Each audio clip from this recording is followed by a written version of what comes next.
Earth is gone. Humanity clings to survival in the cold void of space. Against them stands an unstoppable alien empire, driven by hunger and conquest. But amidst despair, hope flickers. A small band of warriors willing to fight for what remains of their species. This is not just a war. It's a reckoning. Epic battles, impossible odds, and sacrifices that will echo through eternity. Are you ready to witness the ultimate clash between man and monster? Subscribe now and join the resistance. The stars burned like embers scattered across the velvet canvas of the cosmos. For centuries, humanity had dreamed of reaching those distant lights, hoping to find kindred spirits among the infinite expanse. Instead, they found death incarnate. It began with whispers, strange signals intercepted from deep space, too complex to be natural yet too alien to decipher. Then came the first contact. Not words or gestures, but fire raining down upon Earth's cities. The invaders called themselves the Virith, though no human would ever hear their true name spoken aloud. Their arrival was swift, brutal, and merciless. Within months, Earth fell silent, its surface reduced to ash and ruin. Billions perished, and those who survived fled into the stars aboard makeshift colony ships. Among these refugees was Captain Elias Drake, a grizzled veteran whose body bore scars both physical and emotional. He led the remnants of Earth's military forces, now scattered across dozens of vessels drifting aimlessly through the galaxy. Each day brought new challenges: starvation, disease, infighting, but none compared to the terror of knowing the Virith were still out there, hunting relentlessly. On the bridge of his flagship, the Eclipse Dash, Elias stared at the holographic map displaying the fleet's position. They were running low on fuel and supplies, dangerously exposed in uncharted territory. Yet something gnawed at him, a gut feeling that this stretch of empty space wasn't as empty as it seemed. The crew of the Eclipse moved with practiced efficiency, each member playing their part in keeping the ship operational despite dwindling resources. Lieutenant Mara Kale, the ship's chief engineer, worked tirelessly in the engine room, her hands covered in grease as she patched together another faulty conduit. She muttered curses under her breath, her frustration evident. "This piece of junk won't last another week if we don't find some way to fix it properly," she said to Corporal Jax Renner, who stood nearby holding a diagnostic tablet. Jax, a former pilot turned mechanic after losing his squadron during the fall of Earth, offered a grim smile. "We've been saying that for months, Mara. Somehow, we always pull through." His optimism felt hollow even to himself. Meanwhile, in the medical bay, Dr. Lila Chun tended to wounded soldiers while trying to conserve precious medical supplies. Her eyes betrayed the weight of her responsibility. Every life saved meant another chance for humanity's survival, but every failure reminded her of how fragile their existence truly was. Elsewhere, Private Tessa Vale trained tirelessly in the combat simulator, honing her skills against simulated Virith warriors. Though young and inexperienced, Tessa possessed a fierce determination that inspired those around her. She often thought of her family back on Earth, wondering if they had suffered quickly or endured unimaginable horrors before the end. These fragments of humanity, their struggles, fears, and hopes, formed the backbone of the resistance. And yet, unity remained elusive. Factions within the fleet argued over strategy, leadership, and resource allocation. Some advocated for finding a new home planet to rebuild civilization, while others insisted on retaliating against the Virith at any cost. Elias listened to their debates, his expression unreadable, but inside, he wrestled with doubt. Was he leading them to salvation or oblivion? It happened without warning. One moment, the fleet floated peacefully amid the endless void. The next, alarms blared throughout every ship. Sensors detected multiple incoming objects traveling at incredible speeds. Virith signatures confirmed, announced Ensign Dax Rourke, his voice trembling as he relayed the information to the bridge. Elias clenched his fists, his mind racing. The Virith had found them again, and this time, escape seemed impossible. Orders flew across the fleet, preparing defenses and coordinating evasive maneuvers. The Eclipse took point, shielding smaller vessels behind its reinforced hull. As the enemy drew closer, their ships emerged from the darkness, sleek, organic shapes resembling living creatures more than machines. Sinister tendrils writhed along their surfaces, pulsating with bioluminescent light. Weapons charged, and the first volley struck, shaking the fleet violently. Explosions erupted in flashes of blinding light, sending debris spiraling into the void. Mara shouted updates from engineering, her voice barely audible over the chaos. Shields held, for now, but damage reports poured in from all directions. Tessa manned a turret station, firing bursts of plasma at the encroaching horde. Her heart pounded as she watched alien fighters weave effortlessly through the barrage, targeting weaker ships in the formation. "Hold the line," Elias barked, his voice cutting through the noise. Despite the odds, the humans fought back with everything they had, refusing to yield. The battle raged on, neither side gaining a decisive advantage. The Virith proved relentless, their tactics adaptive and unpredictable. Just when the fleet managed to repel one wave, another surged forward, forcing them to expend precious ammunition and energy reserves. Elias knew they couldn't sustain this pace indefinitely. A sudden transmission interrupted the cacophony, a message from the Virith. Unlike previous encounters, where communication consisted solely of aggressive posturing, this time, they spoke directly to the humans. Their language sounded guttural and harsh, translated into fragmented phrases by the ship's AI systems. "Surrender or perish," the voice growled. Elias hesitated, weighing the implications. Surrender meant captivity or worse, but continuing the fight risked total annihilation. Before he could respond, a bold move unfolded. Lieutenant Commander Ria Solis, commanding officer of the cruiser Phantom Dash, broke formation and launched a kamikaze attack on the largest Virith vessel. Her sacrifice created a temporary breach in the enemy's defenses, buying the fleet precious seconds. Seizing the opportunity, Elias ordered a concentrated assault on the weakened target. Plasma cannons roared to life, unleashing torrents of energy that tore through the alien ship's organic armor. For the first time, the Virith faltered. Cheers erupted across the fleet, tempered by sorrow for Ria's loss. But the victory was short-lived. Scanners revealed reinforcements en route, far outnumbering the human fleet. Retreat became the only viable option. The retreat was chaotic, a desperate scramble to escape the overwhelming Virith reinforcements. Engines screamed as ships pushed beyond their limits, leaving behind damaged vessels unable to keep pace. Elias clenched his jaw as he watched the Aegis Dash, a medical frigate carrying hundreds of wounded soldiers, vanish in a burst of light, a casualty of the enemy's pursuit. The fleet's formation shattered, scattering ships across the void like leaves caught in a storm. On the Eclipse Dash, tension crackled through the air. Every crew member knew they were running out of options. "We can't outrun them forever," Mara said grimly, her voice cutting through the hum of strained machinery in the engine room. "If we don't find cover soon, we're done for." Elias nodded, his mind racing. Scanners revealed a nearby nebula, a swirling expanse of gas and radiation that could mask their presence from the Virith sensors. It was risky. Navigating such a volatile environment required precision and luck, neither of which they had in abundance. But staying in open space meant certain death. "Set course for the nebula," Elias ordered, his tone leaving no room for argument. As the fleet plunged into the swirling chaos, visibility dropped to near zero.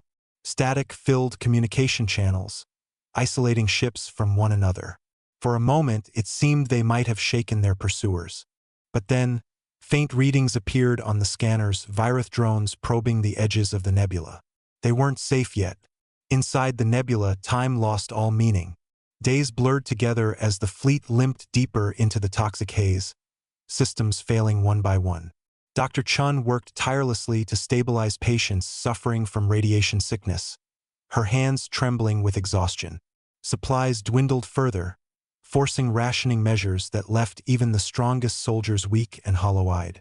Tessa, stationed at a sensor console, struggled to maintain focus as her vision blurred from lack of sleep. "Something's wrong," she muttered, staring at the erratic readings. "It's not just the Virith. "There's something else out here." Her warning came too late. A massive shadow loomed ahead, emerging from the nebula's depths, an ancient alien construct, larger than any ship in the fleet. Its surface shimmered with an otherworldly energy, pulsating like a living organism.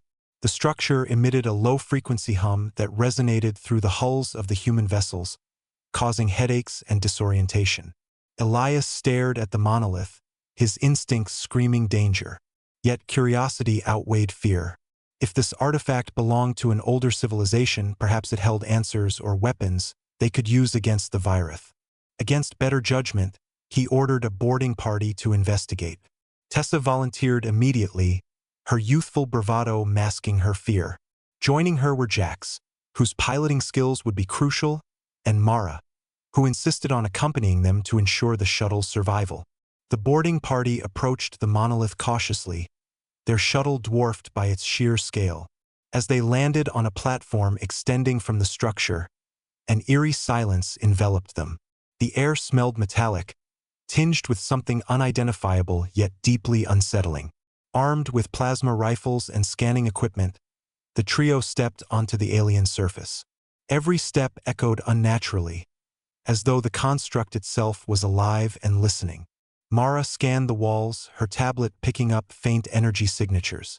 "This place, it's not just a ruin, it's active," she whispered, her voice barely audible over the oppressive stillness.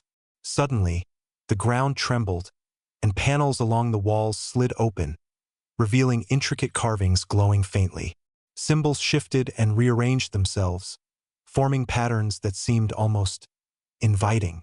Tessa reached out instinctively, her fingers brushing against the cold surface. In an instant, the world around them changed. Visions flooded their minds, images of a long-extinct race waging war against the virus ancestors, using advanced technology to turn the tide.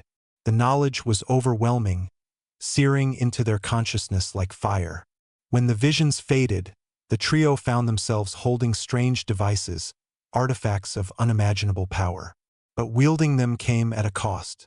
Each artifact bonded with its bearer, altering their biology in ways they couldn't fully comprehend. Back aboard the Eclipse Dash, the boarding party presented their findings to Elias and the rest of the command staff. The artifacts pulsed faintly, emitting a soft glow that seemed to resonate with the ship's systems. While the devices promised unparalleled strength and capabilities, their integration into human technology posed significant risks. "These things weren't designed for us," Mara warned, her expression grave. "Using them could kill us, or worse, make us more like them." Despite the dangers, Elias recognized the potential advantage. With the virus closing in, humanity couldn't afford hesitation. He ordered immediate testing, assigning Tessa, Jax, and Mara to master their respective artifacts. Training sessions became intense, pushing the trio to their physical and mental limits. Tessa discovered her artifact enhanced her reflexes and combat abilities, allowing her to move faster than ever before. However, prolonged use caused her skin to crack and bleed, her body struggling to adapt. Jax's artifact interfaced with machinery, granting him unprecedented control over vehicles and weapons, but each activation triggered debilitating migraines. Mara's device allowed her to manipulate energy fields, creating temporary shields or amplifying weapon output. Yet every use drained her vitality, leaving her pale and shaking. Progress was slow, fraught with setbacks and sacrifices. Meanwhile, tensions within the fleet escalated as factions debated whether relying on alien technology made them no better than the virus. As the fleet prepared to leave the nebula, the virus launched a renewed assault. Their ships surrounded the humans, trapping them between the alien horde and the deadly radiation of the nebula. Desperation fueled innovation. Using data gathered from the monolith, Mara devised a plan to amplify the artifact's effects, channeling their combined power into a single devastating attack. "It's our only shot," she told Elias, her face lined with exhaustion. "But if it fails—" She didn't need to finish the sentence. Everyone understood the stakes. The battle began with a ferocity unmatched by previous engagements. Tessa led a squadron of fighters, her enhanced speed making her nearly untouchable as she darted through enemy formations, delivering crippling blows. Jax coordinated the fleet's movements, his artifact syncing with every ship to optimize maneuvers and firepower. Mara remained aboard the Eclipse Dash, focusing on maintaining the energy shield while simultaneously powering the weapons array. For a brief moment, it seemed they might prevail. Then disaster struck. A Virith dreadnought unleashed a beam weapon capable of piercing even the strongest defenses. The Phantom's successor, the Spectre Dash, took the hit, crumbling under the onslaught. Its destruction sent shockwaves through the fleet, shattering morale. Amidst the chaos, Elias made a fateful decision. He ordered the remaining ships to converge on the Virith flagship, sacrificing smaller vessels to create openings for the strike team. The plan was suicidal, but it bought Tessa, Jax, and Mara the time they needed to execute their gambit. Together, they channeled the artifact's full potential, unleashing a wave of energy so powerful it tore through the Virith blockade. The resulting explosion illuminated the nebula, bathing the battlefield in blinding light. When the dust settled, the Virith forces were decimated. Their flagship lay in ruins, its once mighty form reduced to drifting debris. Cheers erupted across the surviving ships, tempered by grief for those lost in the fight. Yet victory came at a price. The strain of wielding the artifacts had taken its toll. Tessa collapsed, her body racked with pain as her DNA continued to destabilize. Jax bled profusely from his ears and nose, his mind fractured by the psychic backlash. Only Mara remained standing, though her hands trembled uncontrollably. Elias approached them, his expression unreadable. "You've done the impossible," he said quietly. "But this isn't over. Not yet." The aftermath of the battle left the fleet battered and broken, but alive. The Virith's crushing defeat had bought humanity precious time, though none dared to call it peace. Scanners showed no signs of reinforcements, yet, but the survivors knew better than to trust appearances. Elias gathered his officers in the war room aboard the Eclipse Dash, the dim red lighting casting long shadows across their weary faces. "We've won a battle, not the war," he said, his voice heavy with resolve. "The Virith will regroup, adapt, and come back stronger. We need answers, and fast." Mara, still recovering from the strain of wielding her artifact, leaned forward.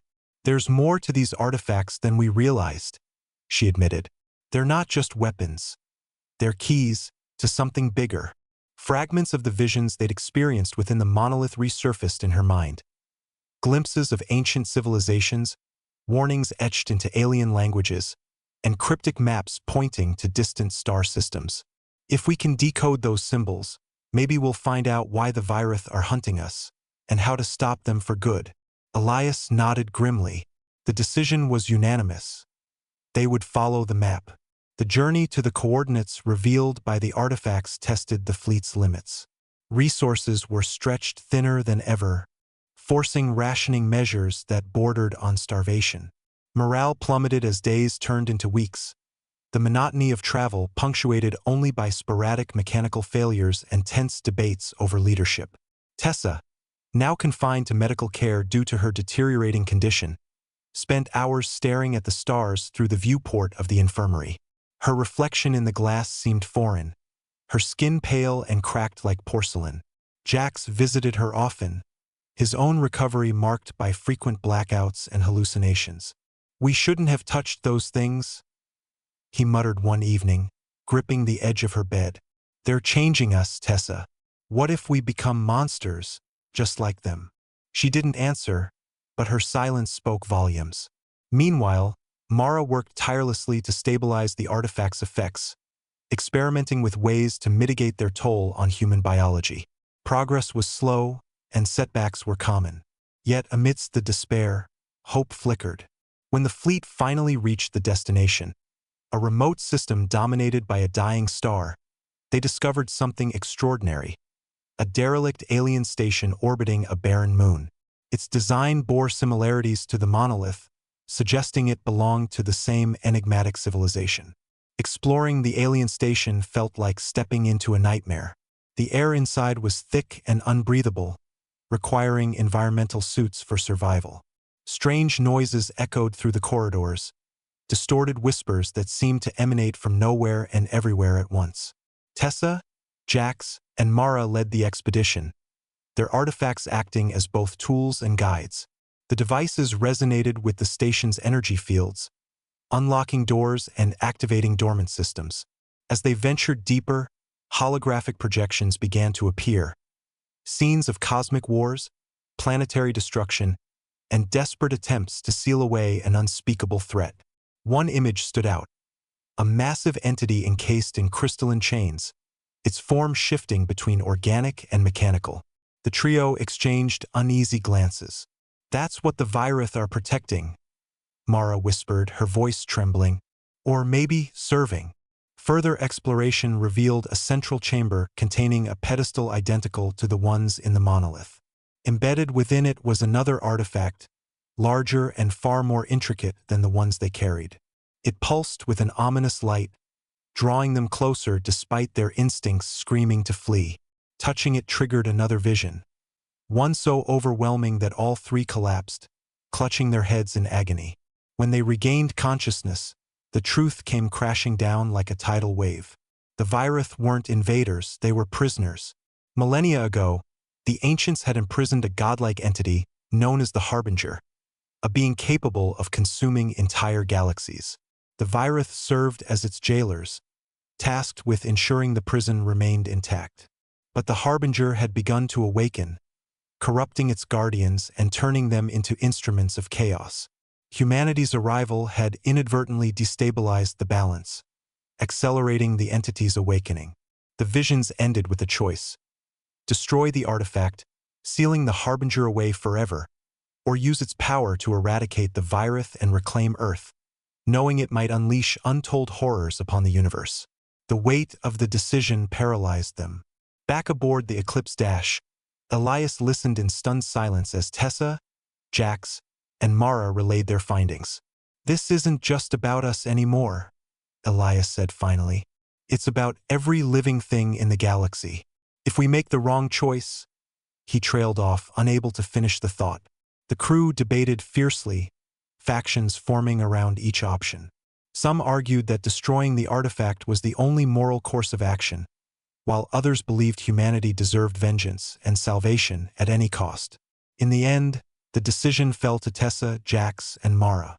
They alone possessed the connection to the artifacts required to activate or destroy the central device. Standing before the pedestal, they hesitated, the enormity of their choice pressing down on them. "If we destroy it, we give up everything," Jax said softly. "No revenge." "No home, nothing. And if we don't, we doom the galaxy," Mara countered, tears streaming down her face. Tessa stepped forward, her body trembling but her resolve unwavering. "We've already lost too much," she said, her voice steady despite the pain coursing through her. "But losing our humanity is worse than death." With that, she placed her hand on the artifact and activated the self-destruct sequence. A blinding flash engulfed the station, followed by an eerie silence. The Harbinger's prison held firm, its corruption purged, for now. The fleet retreated, battered but alive, carrying the scars of their sacrifice. As the stars stretched ahead, Elias addressed the crew. "We may never see Earth again, but we've given the galaxy a chance to survive. That's worth fighting for." The story of humanity's courage and sacrifice continues. Will you join us as we forge a new path among the stars? Subscribe now and be part of the legacy.